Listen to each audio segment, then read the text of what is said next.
లేవీకాండము 6వ అధ్యాయం 13వ వచనంలో అక్కడ రాయబడింది. ఈ యొక్క ఇమేజ్ ఈ దినం కొరకు పెట్టి ఉన్నాం. బలిపీఠం మీద అగ్ని నిత్యము మండుచుండవలెను, అది ఆరిపోకూడదు. లేవీకాండం 6వ అధ్యాయం 13వ వచనంలో రాయబడింది. బలిపీఠం మీద ఏమి ఆరిపోకూడదంట? అగ్ని. ఆ అగ్ని ఎప్పుడు కూడా నిత్యము మండుతూ ఉండాలి. దీనికి ఏమి అంటే సాదృశ్యం అంటే ప్రార్థన జీవితాన్ని చూపిస్తుంది, ప్రార్థనను చూపిస్తుంది. ప్రార్థన కనుక మనము ప్రార్థనలో ముందుకు పోవాలి. క్రైస్తవునికి ఊపిరి ఏందంటే ప్రార్థన. క్రైస్తవునికి ఏందంటే ఊపిరి ప్రార్థన. హల్లెలూయా. భక్త్ సింగ్ అనేటువంటి ఒక దైవ సేవకుడు పంజాబ్ రాష్ట్రంలో రక్షించబడ్డాడు. ఒక మతనిష్టమైనటువంటి సిక్కు కులంలో పుట్టాడు. మంచి ధనవంతులు. పాకిస్తాన్లో కూడా ఆ దినంలో వాళ్ళకి ఆస్తులు ఉన్నాయి. ఇలాంటి సందర్భంలో వివాహమైంది. ఒక మంచి కుమారుడు పుట్టాడు. ముందుకు పోతా ఉన్నారు. పెద్ద చదువులు చదివాడు. మంచి ఆస్తిపాస్తులు ఉన్నాయి. వాళ్ళ సిక్కు మత దాంట్లో చాలా మత ప్రవీణుడిగా ఉన్నాడు, నిష్టలో ఉన్నాడు. ఇటువంటి సందర్భంలో ఆయన్ని దేవుడు దర్శించాడు. దేవుడు దర్శించిన తర్వాత దేవుని బిడ్డగా మార్చబడ్డాడు. బాప్తిజం తీసుకున్నాడు. ప్రభు బల్లలో చేయి పెట్టాడు. దేవుని రాజ్యంలో అడుగు పెట్టాడు. ఈ విధంగా పోతున్న దినాల్లో వాళ్ళ కుటుంబంలో ఎన్నో ఘర్షణలు తలెత్తాయి. కులమని, మతమని ఇవన్నీ తలెత్తాయి. ఎప్పుడు చాలా కాలం కిందట. ఇప్పుడు ఆయన మన మధ్యలో లేడు. ఆయన చనిపోయే టైంలోనే 90 సంవత్సరాలు పైగా 2000 సంవత్సరంలో హైదరాబాద్లో చనిపోయాడు. హల్లెలూయా. ఇలా వచ్చిన సమయంలో ఇక ఆయన్ని దేవుడు తన సేవకు పిలిచినప్పుడు ఆయన అక్కడి నుంచి వెళ్ళిపోవాలని నిర్ణయించుకోవాలని సిద్ధపాటు అవుతా ఉన్నాడు. సిద్ధపాటు అవుతున్నప్పుడు తన భార్య దగ్గరకు వచ్చాడు. అప్పటికి చాలా వ్యతిరేకంగా ఉంది ఆమె. నేను వెళ్ళిపోతా ఉన్నాను, నాతో కూడా రాగలుగుతావా అన్నాడు. వాళ్ళ తల్లిదండ్రులు, వీళ్ళ తల్లిదండ్రులు, వాళ్ళ బంధువులు, వీళ్ళ బంధువులు అందరూ, అమ్మా నీకు పతియే దైవం, ఆయన ఎక్కడ ఉండాలి అక్కడే ఉండాలా, వెళ్ళిపో, ఆయన యేసు ప్రభువుని నమ్ముకున్నాడు, ఆయనతో నేను ఉండాలి, నీ కుమారుని కూడా తీసుకొని వెళ్ళిపో అన్నప్పుడు ఆమె అంగీకరించలేదు. ఆమె ఏమనిందంటే ఒక మాట చెప్పింది, ఆయన కానీ యేసు ప్రభువుని వదిలేస్తే నేను ఆయనతో కాపురం చేస్తాను, ఆయనతో ఉంటాను అనింది. ఈ విధంగా అనేక మార్లు, అనేక సందర్భాలు, అనేక దినాలు ఎదురు చూచిన ఆమె మార్చబడలేదు. చివరికి భక్త సింగ్ గారు చివరిగా ఆమెను అడిగాడు, వస్తావా, నేను వెళ్తున్నాను ప్రభు పరిచర్య నిమిత్తం అంటే, నువ్వు ఆ యేసు ప్రభుని వదిలేస్తేనే నీకు నేను భార్యగా ఉంటాను, నీతో కూడా ఉంటాను, నీతో కాపురం చేస్తాననేది. యేసు ప్రభు అంటే ఎవరో తెలుసా? నా శ్వాస, నా ఊపిరి. ఆయన నా ఊపిరిని వదిలేసి నేను నీతో ఉండగలుగుతానా? నా యొక్క శ్వాసను వదిలేసి నేను నీతో ఉండలేను. నాకు రావాల్సిన ఆస్తిని అంతా నీకు ఇచ్చేస్తున్నా, నాకు ఒక్క రూపాయి కూడా వద్దు, నువ్వే తీసుకో, నీ కుమారుని తీసుకో అనేసి అక్కడ నుండి బయలుదేరి మెడ్రాసులో అడుగుపెట్టాడు. అక్కడ నుండి గోల్కొండలో అడుగుపెట్టాడు. దేవుని సేవలో ముందుకు పోయాడు. చప్పట్లు కొడదామా ఒకసారి? హల్లెలూయా. దేవునికి మహిమ కలుగును గాక. ఆయన ప్రార్థన ఆరంభించాడు. ఈ మాట ఆయన పట్టుకునిందంట, బలిపీఠం మీద అగ్ని నిత్యము మండుతా ఉండాలి. హల్లెలూయా. ఇద్దరును వదులుకున్నాడు, కానీ లక్షల మందిని సంపాదించాడు. ఇద్దరును వదులుకున్నాడు, దేశము ప్రపంచమంతా లక్షల మందిని, ఆయన పేరు తెలియనటువంటి క్రైస్తవ ప్రపంచం లేదు. హల్లెలూయా. దేవునికి మహిమ కలుగును గాక. యేసు ప్రభు అంటే మనకు ఊపిరి, యేసు ప్రభు అంటే మనకు శ్వాస. హల్లెలూయా. కొంత ఆస్తిని వదిలేసేయడమో కానీ కోట్ల రూపాయల ఆస్తిని దేవుడు ఆయనకి అనుగ్రహించాడు. ఆయనకి ప్రపంచమంతా సంఘాలు కట్టాడు. నేను ఎందుకు చెప్తా ఉన్నానంటే ప్రార్థన శక్తివంతమైనది. ఆయన నేర్చుకునేది ఏంటంటే ఆయన జీవితంలో ప్రార్థన. ఈ దినమున ప్రార్థన గురించి నేను త్వర కొన్ని మాటలు చెప్పి పాస్టమ్మ గారు కూడా ప్రార్థన గురించి కొన్ని మాటలు తెలియజేయాలని ఆశపడతా ఉన్నారు. లూకా సువార్త 5వ అధ్యాయం 4వ వచనం చదువుదాం. ఆయన బోధించుట చాలించిన తరువాత నీవు దోణెను లోతునకు నడిపించి చేపలు పట్టుటకు మీ వలలు వేయుడని సీమోనుతో చెప్పగా, సీమోను ఏలినవాడా, రాత్రి అంతయు మేము ప్రయాసపడితేమి కానీ మాకేమయూ దొరకలేదు, అయినను నీ మాట చొప్పున వలలు వేతుమని ఆయనతో చెప్పాను. ఆమేన్. నీవు దోణెను లోతునకు నడిపించి, ఆయన బోధించుట చాలించిన తరువాత నీవు దోణెను లోతునకు నడిపించి చేపలు పట్టుటకు మీ వలలు వేయుడని సీమోనుతో చెప్పగా, యేసు ప్రభు అక్కడ ఉన్నటువంటి చాలరును చూశాడు. ఒక దోణిలో సీమోను పేతురు దోణిలో ఎక్కి ఆయన బోధించాడు. వాక్యాన్ని ప్రకటించిన తర్వాత, పేతురు, సీమోను ఇలా రా, ఇప్పుడు నీ దోణెను కొంచెం లోతులోకి పంపించు, డీప్లోకి పంపించు, లోతులోకి పంపించి మీ దగ్గరున్న వలలు వేయండి, మీకు విస్తారమైన చేపలు పట్టబోతున్నాయి అన్నాడు.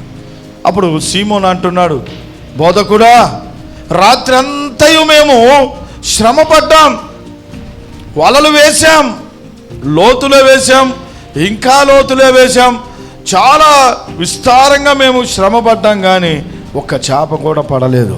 అయినను నీ మాట చొప్పున ఇప్పుడు మేము వలలు వేద్దామని వెళ్ళి లోతులోకి వెళ్ళి వల వేయగా వాళ్ళు పట్టలేనంత విస్తారమైనటువంటి చేపల్ని పట్టారు వాళ్ళు.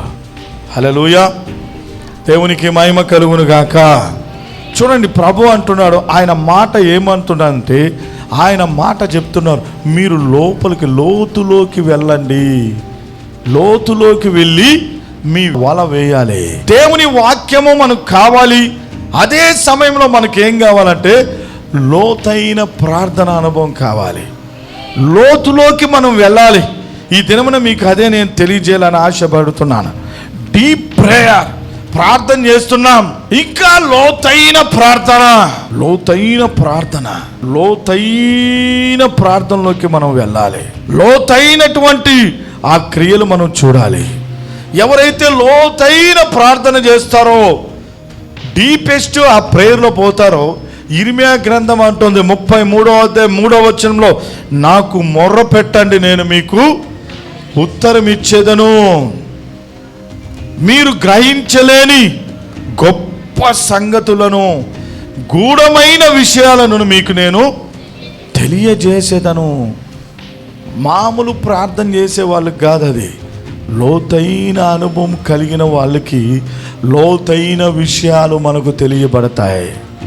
హల్లెలూయా. లోతైన ఆత్మీయంగా ప్రార్థనలను వెళ్ళినప్పుడు నీకు దేవుని యొక్క లోతైన విషయాలు, ఏది కంటికి కనిపించకుండా ఉందో, చెవులకి ఏది వినిపించకుండా ఉన్నాయో, నీ హృదయానికి ఏదైతే గోచరం కాకుండా ఉండదో, తన ఆత్మ ద్వారా నీకు దేవుడు కలుగజేస్తాడు, ఆయన తెలియజేస్తారు.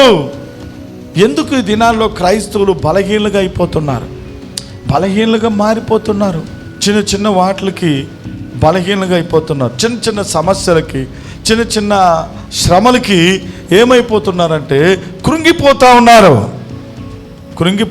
ఎందుకని? లోతైన అనుభవం లేకుండా పోబట్టి. హల్లెలూయా. చూడండి, ఒక మాట నేను చూపిస్తా, బైబిల్లో చదువుదాం. లూకా సువార్త 6వ అధ్యాయం 48వ వచనం చదువుదాం సిస్టర్. లూకా సువార్త 6వ అధ్యాయం 48వ వచనం. వాడు ఇల్లు కట్టవలనని ఉండి లోతుగా త్రవ్వి బండ మీద పునాది వేసిన వాని పోలియుండును. వరద వచ్చి ప్రవాహము ఆ ఇంటి మీద ఒడిగా కొట్టినను అది బాగుగా కట్టబడినందున దాన్ని కదిలింపలేకపోయెను. ఆమేన్. వాడు ఇల్లు కట్టవలనని ఉండి లోతుగా త్రవ్వి బండ మీద పునాది వేసిన వాని పోలియుండును. వరద వచ్చి ప్రవాహం ఆ ఇంటి మీద వడిగా కొట్టినను అది బాగుగా కట్టబడినందున దానిని కదిలింపలేకపోయెను. ఒకడు ఇల్లు కట్టవలనని ఆలోచన చేసి ఎలా కడుతున్నాడంట, బాగా లోతుగా త్రవ్వుతున్నాడు. లోతుగా త్రవ్వి, మనం ఇల్లు కట్టేటప్పుడు ఏం చేస్తాం, పైన కట్టేస్తామా? ముందుగా బేస్ మట్టాలు వేస్తాం, పిల్లర్స్, బేస్ మట్టాల్స్ కావాలి మనకు. ఆ బేస్ అంటే లోతుగా త్రవ్వుతారు. 6 అడుగులు 9 అడుగులు. ఆ యొక్క అపార్ట్మెంట్ని బట్టి ఎంత హైట్ వెళ్తుందో అంతగా లోతు త్రవ్వుతారు, అంత లోతుగా తవ్వాలి. మనం ఈ బిల్డింగ్ కట్టడం 6 అడుగులు తవ్వాం. 6 అడుగులు లోతులో ఈ బేస్ మఠాలు వేయబడ్డాయి, ఈ పిల్లర్స్ అన్నీ. హల్లెలూయా. ఎందుకంటే వరదలు, సుడిగాలి, వడగాలి, ఎన్నో ప్రవాహాలు వచ్చినా ఆ ఇల్లు కొట్టుకొని పోకుండా బండ మీద నిలబడాలని లోతుగా త్రవ్వుతున్నాం మనం. అర్థమవుతుందా? లోతుగా తవ్వి మనము పునాది వేస్తూ ఉన్నాం. అదే రీతిలో మనము ఇలాంటి వరదలు వస్తూ కొట్టుకోపోకుండా, సమస్యలనే వరదలు వస్తాయి, శ్రమలనే వరదలు వస్తాయి, ప్రతికూలమైన పరిస్థితులు అనేటువంటి ఒక సుడిగాలి నీ మీద, నువ్వు కట్టుకున్నటువంటి విశ్వాసం అనే ఇంటి మీద కొట్టబడతాయి. అప్పుడు ఆ ఇల్లు కొట్టుకొని పోకుండా, ఆ ఇల్లు అనేది స్థిరంగా నిలబడాలంటే, నీ విశ్వాసం, నీ ఆత్మీయ జీవితం, నీ విశ్వాసం అనే ఇల్లు స్థిరంగా నిలబడాలంటే మనం ఏం చేయాలి? నీ పునాది లోతులో వేయబడాలి, లోతులో ఉండాలి. హల్లెలూయా. కొంతమంది 2 సంవత్సరాలు ఉంటారు, 3 సంవత్సరాలు ఉంటారు, 10 సంవత్సరాలు ఉంటారు, 20 సంవత్సరాలు ఉంటారు, ఉండలేకపోతున్నారు. ఎందుకని? లోతులో వేయబడట్లేదు, పునాది లోతులోకి త్రవ్వబడట్లేదు. అందుకని ఏమైపోతున్నారు? బెదిరిపోతున్నారు, స్థిరులుగా ఉండలేకపోతున్నారు, కదిలిపోతా ఉన్నారు. దేవుని రాజ్యంలో వాళ్ళు ఏమైపోతున్నారంటే పాలి భాగస్తులుగా ఉండలేకపోతున్నారు, కదిలించబడతా ఉన్నారు దేవుని బిడ్డలారా. హల్లెలూయా. అందుకనే మనం ఏం చేయాలంటే లోతులోకి మన పునాది వేయాలి. లోతైన ప్రార్థన అనుభవం మనకు కావాలి, లోతైన అనుభవం మనకు కావాలి. ఒక్క వ్యక్తిని నేను ఈ దినమున మీకు పరిచయం చేస్తాను. హల్లెలూయా. ఆ వ్యక్తి ప్రార్థన చేస్తుంటే, ఆ లోతైన ప్రార్థన, ఆ శ్రమలో, ఆ వేదనలో, ఆ అవమానంలో, ఆ నిందలో ఆ వ్యక్తి ప్రార్థన చేసి దేవుని దగ్గర ఆశీర్వాదాన్ని పొందేది, దేవుని దగ్గర దీవెన పొందుకున్నాడు. హల్లెలూయా. లోతైన ప్రార్థనలోకి లోతైన వ్యక్తులు వెళ్తారు. భూమిలో ఎంత త్రవ్యకుంది మనకేం కనబడతాయంటే ఖనిజాలు కనబడతాయి. పైనే తవ్వితే మట్టి వస్తుంది, ఇంకొంచెం తవ్వితే పండరాలు వస్తాయి. ఇంకా లోతుగా పోయేకుంది, ఇంకా లోతుగా పోయేకుంది ఏం కనబడతాయి? ఖనిజాలు కనబడతాయి, ఖనిజ సంపద కనబడుతుంది. ఎందుకని? ఎంత లోతుగా నువ్వు తవ్వేకుందే, ఎంత లోతుగా నువ్వు పొయ్యకుందే, అంత ఖనిజ సంపదను, భూమిలో ఉన్నటువంటి దేవుడు పెట్టిన ఆ ఖనిజాల్ని మనం చూడగలుగుతాం. పైన భూమి మీద మనకేమైనా కనబడుతుందా? పెట్రోల్ పైనే తీస్తారా? చెప్పండి. క్రూడ్ ఆయిల్ దేంట్లో నుంచి వస్తుంది? భూమిలో నుంచి వస్తుంది. త్రవ్వాలి, త్రవ్వినప్పుడు లోపలికి వెళ్ళినప్పుడు ఆ భూమి లోపల ఉన్నటువంటి ఆ క్రూడ్ ఆయిల్ని తీస్తారు. ఆ క్రూడ్ ఆయిల్ ద్వారా ఎన్నో రకాలుగా తీసినప్పుడు దానిలో నుండి పెట్రోలు, డీజిలు, తారు, చివరగా వచ్చేది తారు వస్తుంది. హల్లెలూయా. దేవునికి మహిమ కలుగును గాక. కనుక మనకు లోతైన అనుభవం అనే ప్రార్థన జీవితం మనకు కావాలి. వాడు తన ఇల్లు లోతుగా త్రవ్వించి ఆ లోతులో బండ మీద తన ఇంటిని పునాది చేసుకొని కట్టుకున్నాడు. శ్రమ వస్తుంది దేవుని బిడ్డలారా, శ్రమ రాదని ప్రభువు చెప్పలేదు. యోహాను సువార్త 16వ అధ్యాయం 30 నుంచి చదువుకుంటా పోతే అక్కడ ప్రభు అన్నాడు, మీకు లోకంలో శ్రమ కలుగుతుంది, లోకంలో మీకు కొన్ని సమస్యలు వస్తాయి, భయపడొద్దు, కలవరపడొద్దు, దిగులు పడొద్దు.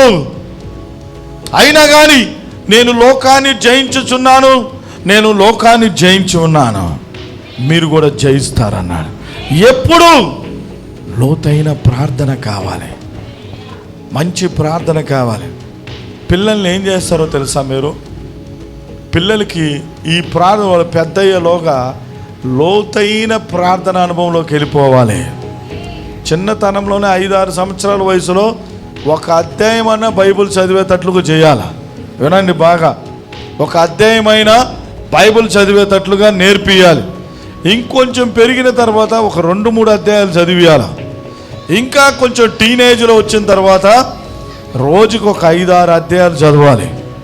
పెద్దవాళ్ళు అయిపోతే మనము రోజు ఇంకా 10 అధ్యాయాలన్నా చదివేటట్లుగా మార్చుకోవాలి. మనం చిన్నతనంలో నుంచే పిల్లలకి ప్రార్థన వాక్యం నేర్పించాలి. మనము గంటలు చేసుకునేది కాదు. పిల్లలకు కూడా ఏం చేయాలి? దేవుని కాడనే వాక్యం కింద వాళ్ళని పెట్టాలి. వాళ్ళని దేవుని వాక్యం అనే కాడి కింద, ఆ ప్రార్థన కింద వాళ్ళని నిలిపినప్పుడు వాక్యంతో నింపబడతారు. వాళ్ళ దేవుని రాజ్యం అనేది, దేవుని సంగతులు అనేది వాళ్ళకి తెలియజేయబడుతుంది. హల్లెలూయా, హల్లెలూయా. వాక్యం లేకుండా మనం బ్రతకడం, ప్రార్థన లేకుండా మనము జీవించడం అనేది అది మామూలు బ్రతకైపోతుంది. కనుక మనము మన బిడ్డలకు కూడా దేవుని కాడి కింద అనేటువంటి జీవితాన్ని నేర్పించాలి. ఆమేన్, హల్లెలూయా. మొదటి సమూయేలు గ్రంథం 1వ అధ్యాయము 12 నుంచి మనం చదువుకుంటా పోతాం. దేవుని బిడ్డలారా, మొదటి సమూయేలు గ్రంథం 1వ అధ్యాయము 12 నుంచి 15 వచనాలు సిస్టర్ చదువుతారు, అందరూ విందాం జాగ్రత్తగా. ఏలయనగా హన్నా తన మనస్సులోనే చెప్పుకొనుచుండెను, ఆమె పెదవులు మాత్రము కదులుచుండి ఆమె స్వరము వినబడకయుండెను గనుక ఏలి ఆమె మత్తురాలై ఉన్నదనుకొని, ఎంతవరకు నీవు మత్తురాలవై ఉందువు, నీవు ద్రాక్ష రసమును నీ యొద్ద నుండి తీసివేయమని చెప్పగా, హన్నా అది కాదు నా ఏలినవాడా, నేను మనోదుఃఖము గలదానదై ఉన్నాను. నేను ద్రాక్షరసమునైనను మద్యమునైనను పానము చేయలేదు గాని నా ఆత్మను యెహోవా సన్నిధిని కుమ్మరించుకొనుచున్నాను. నీ సేవకురాలనైన నన్ను పనికి మాలిన దానిగా ఎంచవద్దు. అత్యంతమైన కోప కారణమును బట్టి బహుగా నీ తూర్పులు విడుచుచు నాలో నేను దీని చెప్పుకొనుచుంటిన నేను. దేవునికి మహిమ కలుగును గాక. కనుక ఏలి ఆమె మత్తురాలై ఉన్నదనుకొని, ఎంతవరకు నీవు మత్తురాలవై ఉందువని నీవు ద్రాక్షారసము అయినను నీ యొద్ద నుండి తీసివేయమని చెప్పగా, హన్నా అది కాదు నా ఏలినవాడా, నేను మనోదుఃఖము గలదానమై ఉన్నాను. నేను ఏ ద్రాక్షారసమైనను మద్యమునైనను పానము చేయలేదని, కానీ నా ఆత్మను యెహోవా సన్నిధిని కుమ్మరించుచున్నాను. ఇక్కడ హన్నా అందరికీ తెలుసు కదా, ఆమెకున్న సమస్య ఏంది, ఆమెకున్న ఇబ్బంది ఏంది, శ్రమ ఏంది చెప్పండి ఒకసారి. గర్భఫలం లేదు, పిల్లలు లేరు. పిల్లలు అనేది హన్నాకు లేదు. ఆమెకి లేదనే సంగతి ఆమెకు ఒక బాధ ఉంటే, పక్కన ఉన్నటువంటి సాటి అయినటువంటి ఆమె సహోదరిగా సవితిగా ఉన్న ఈ పెనిన్నా ఏమంటుందంటే, సూటిపోటి మాటలతో ఆమెను హింసిస్తూ ఉంది. సూటిపోటి మాటలతో ఆమెని ఇబ్బంది పెడతా ఉంది. ఈ సమాజంలో అంతే, మనమేదో అప్పులు అయ్యామని, మనకేదో ఇబ్బందిగా ఉందని, మనమేదో బాడుగింట్లో ఉన్నామని, మనమేదో ఒకవేళ ఇల్లు కట్టి ఆపేసేమని అని ఏదో పరిస్థితుల్లో ఉంటే, మన బాధలో మనం ఉంటే పక్కన వాళ్ళది ఇంకొక బాధ ఉంటుంది. అవునా కాదా? ఎందుకమ్మా మీ అబ్బాయి ఫెయిల్ అయిపోయాడా, ఎందుకమ్మా అంటారు. ఎందుకమ్మా ఇల్లు కట్టి వదిలేసావా పాపమా, ఏమైందమ్మా, చూడు మేమైతే కట్టేసాము, వీళ్ళకి ఎందుకో అంత బాధ. అంటే ఏదో ఒక మాట అనాలి, ఏదో ఒక మాట అని ఏం చేయాలంట, ఇబ్బంది పెట్టాలని అనేక మందికి ఉంటుంది. అవునా కాదా చెప్పండి, ఉంటుందా లేదా? హల్లెలూయా చెప్పాలి గట్టిగా, హల్లెలూయా. ఇతరులకి ఎక్కువగా ఇబ్బంది అన్నమాట. వాళ్ళకి మనకున్న సమస్య కంటే వాళ్ళ ఆ సమస్య గురించి ఎక్కువగా చెప్పుకోవడం, ఆ సమస్య గురించి ఎక్కువగా మాట్లాడుతూ ఉంటారు. ఇంకా మనం వాళ్ళని ఏదైనా అడిగామనుకోండి, ఇబ్బంది వచ్చిందనుకో ఆ సమస్యనే ఎత్తుతారు, అదే తవ్వి తవ్వి తవ్వి తవ్వి మాట్లాడతారు. ఈ విధంగా ఈ హన్నాకి పిల్లలు లేదని ఈ పెనిన్నా ఏమంటుందంటే ఒకటే సూటి పోటీ మాటలతో పొడుస్తూ ఉంది. అలాంటి సందర్భంలో ఆమె తట్టుకోలేక ఆ మాటలను బట్టి ఎక్కడికి వెళ్ళింది చెప్పాలా? రైలు పట్టాల దగ్గరికి వెళ్ళిందా? బ్యారేజ్ దగ్గరికి వెళ్ళిందా? ఎక్కడికి వెళ్ళింది? దేవుని సన్నిధికి వచ్చింది. షిలోహులో ఉన్నటువంటి దేవుని మందిరానికి వచ్చింది. కొంతమంది బార్ దగ్గరికి వెళ్ళిపోతారు, సమస్య ఎక్కువైందండి. సమస్య ఎక్కువైపోయిందంటే ఇంకా బార్కి వెళ్ళి అనేక బార్లు తిరిగేస్తూ ఉంటారు. ఈమె దేవుని మందిరానికి వెళ్ళి దేవుని ఆలయానికి వెళ్ళి ఆమె ఆ లోతైన ప్రార్థన అనుభవంలో ఉంది. ఎలా ఉందంటే దైవజనుడు గుర్తుపట్టలేకపోతున్నారు. ఇలా చూడాలి అందరూ నా సాయి. దైవజనుడు గుర్తుపట్టలేనంత స్థితిలో మరి హన్నా చేస్తున్న ఆ ప్రార్థన, మరి దైవజనుడు ఏలి ఏమైపోయాడు? గుర్తుపట్టలేకపోయాడు. గుర్తుపట్టలేని స్థితిలోకి వెళ్ళిపోయాడు. జపం పట్టుకొని ఏదో ఇట్లా అనుకుంటా ఉంటే ఏదో ప్రార్థన చేస్తుందిలే అనుకుంటాం. ముసుగేసుకొని ఏదో ఇట్లా కూర్చొని మోకాలు నొంగి ఉంటే ఆమె ఏదో స్తోత్ర ప్రార్థన చేసుకుంటుందిలే అనుకుంటాం. అవునా కాదా? కానీ ఈమె ఎలా ఉందంటే ఊగిపోతా ఉంది, ఇట్లా ఊగిపోతా ఉంది. ఒక త్రాగేసిన వ్యక్తి ఏ విధంగా ఊగిపోతా ఉంటాడో తెలుసు కదా. ఎట్లా ఊగిపోతా అట్లా ఊగిపోతా ఉంది దేవుని మందిరంలో, దేవుని సన్నిధిలో. ఒక త్రాగేసిన వ్యక్తి మందుబాబు ఏ విధంగా ఊగిపోతున్నాడో అందరూ చూస్తారు కదా. మందుబాబులు ఇప్పుడు ఎక్కువ ఉన్నారు. ఆ విధంగా ఊగిపోతా ఉంది మందిరంలో. ఆయన గమనిస్తూ, అమ్మా ఇంక నువ్వు చాలు, నీ చేష్టలు ఆపు, నువ్వు మందిరంలోకి వచ్చి భయం లేకుండా మద్యం తాగి వచ్చి నువ్వు ఊగుతా ఉన్నావే, భయం లేదా నీకు? ఆగు, నువ్వు లేయి, ఎవరు నువ్వు అని ఆమెను గద్దిస్తూ మాట్లాడుతున్నాడు. దైవజనుడు గుర్తించలేనటువంటి లోతైన ప్రార్థన చేస్తూ ఉంది. ఓ దైవజనుడా, నా ఏలినవాడా, నీవు అలా అనవద్దు. నన్ను నేను ప్రార్థన చేస్తున్నాను, నేను మొర్ర పెట్టుతున్నాను. నా దేవుని సన్నిధిలో నా యొక్క అంగలార్పును, నా ఆత్మను కుమ్మరిస్తున్నాను నీళ్ళ వలె. అవునా? అయ్యో తప్పైపోయింది. నువ్వు ఏదైతే యెహోవాతో మనవి చేసుకున్నావో నిశ్చయంగా నీ మనవి ఆయన ఆలకించునుగాక అన్నాడు. ఆమేన్. గట్టిగా చెప్తాం ఆమేన్, హల్లెలూయా. లోతైన ప్రార్థన ఒక వ్యక్తికి అర్థం కాదు.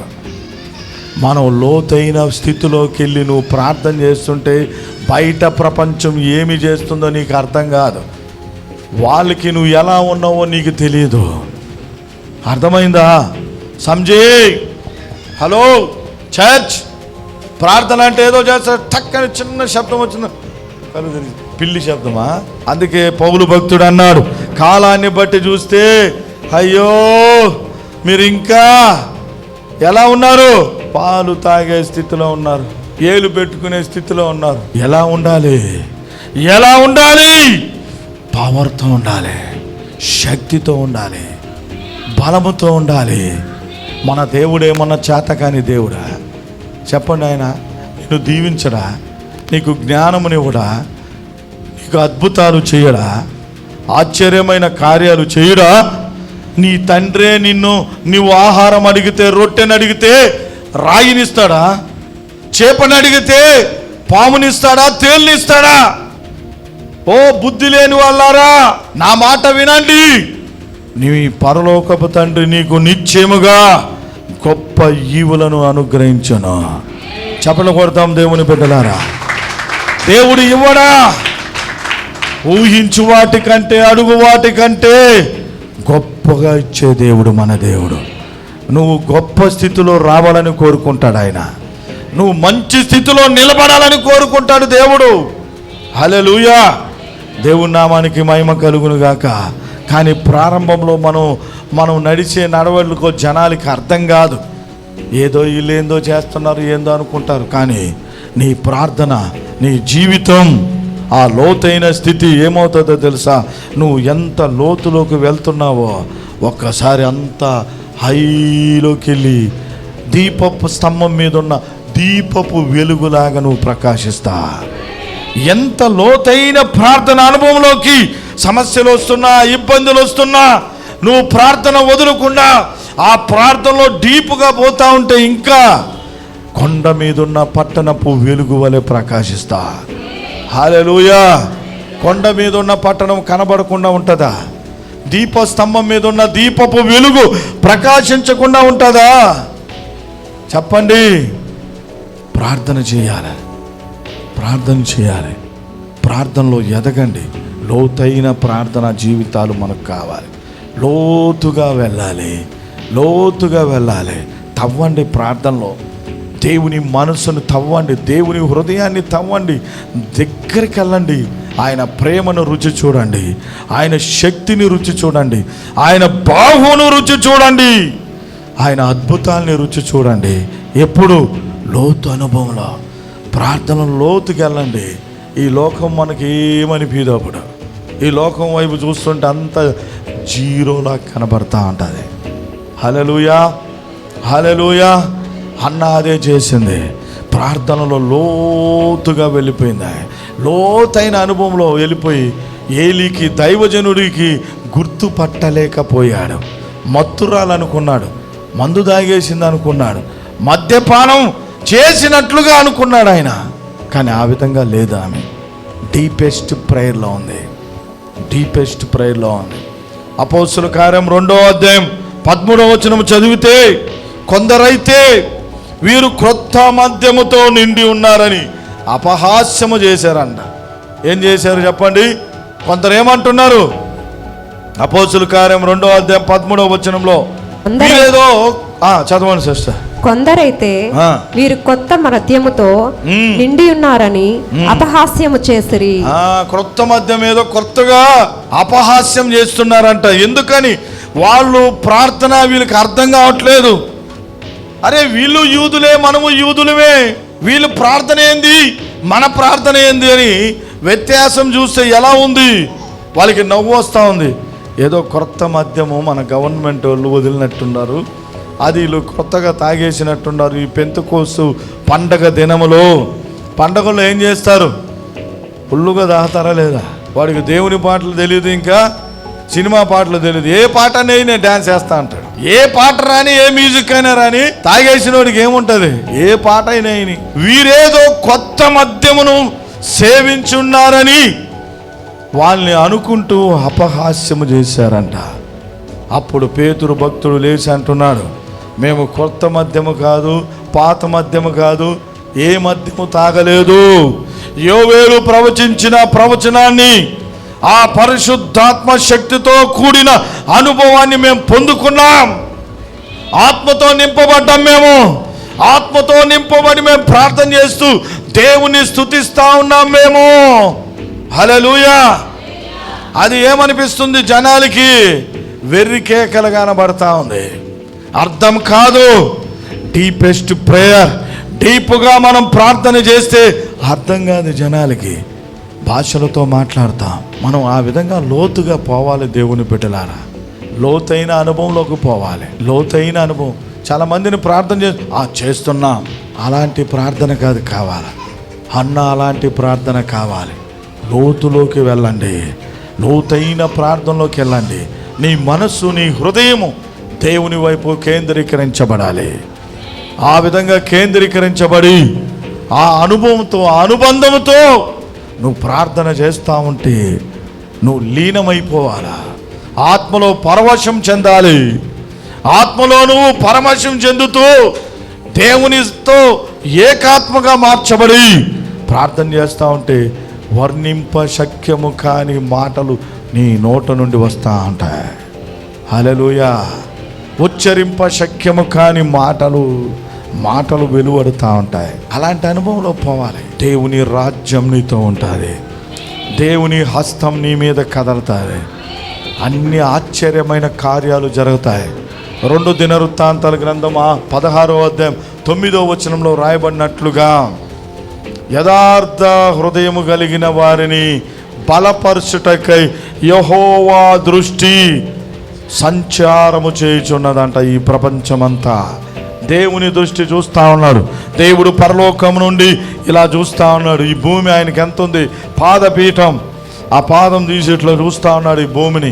700 కోట్ల మీద ఇట్లా చూస్తూ ఉంటే ఆయన దృష్టి నీ మీద పడాలి.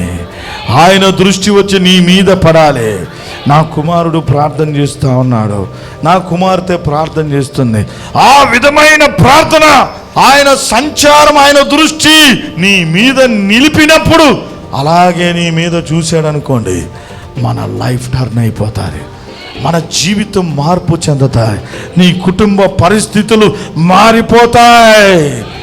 సూపర్ నేచురల్ పవర్లోకి మనం వెళ్ళిపోతాం. అసాధారణమైన స్థితిలోకి వెళ్తాం. ఆశ్చర్యమైన కార్యాలు, అద్భుతమైన కార్యాలు, గొప్ప గొప్ప మేలులు మేలులు మేలులు మనం పొందుకోగలుగుతాం. దేవుని బిడ్డలారా, అన్నా మీద దేవుని దృష్టి పడింది. అన్నా మీద దేవుని దృష్టి ఆ రోజు పడడం బట్టి అన్నాకి ఎట్లాంటి వ్యక్తి వచ్చాడు? మామూలు వ్యక్తి వచ్చాడా? చెప్పండి. ట్రాన్స్జెండర్ని పుట్టాడా? ఆమె కడుపులోంచి ఎలాంటి వాడు వచ్చాడు? తాగుబోతూ వచ్చాడా? తిరుగుబోతూ వచ్చాడా? పనికిమాలినోడు వచ్చాడా? జ్ఞానం లేనివాడు వచ్చాడా? చెప్పండి. ఎలాంటి వ్యక్తి వచ్చాడు? ప్రాఫెట్. మామూలు ప్రాఫెటా? రాజుని నిలబెట్టే వ్యక్తి వచ్చాడు. ఎలాంటి వ్యక్తిని కనిందమ్మా నాయన. హల్లెలూయా. ఎలాంటి వాడిని కన్నాడు రా నాయన ఓడా? ఇంత రాక్షసుని కన్నాడు కదరా అంటారా లేదా? ఎలాంటి దాన్ని కన్నావమ్మా తల్లి? రాక్షసి దాన్ని కన్నావే. మూర్ఖుని కన్నావు కదా. ఒక మూర్ఖుణ్ణి, ఒక ఆమె పందిని కన్నాను నేనని.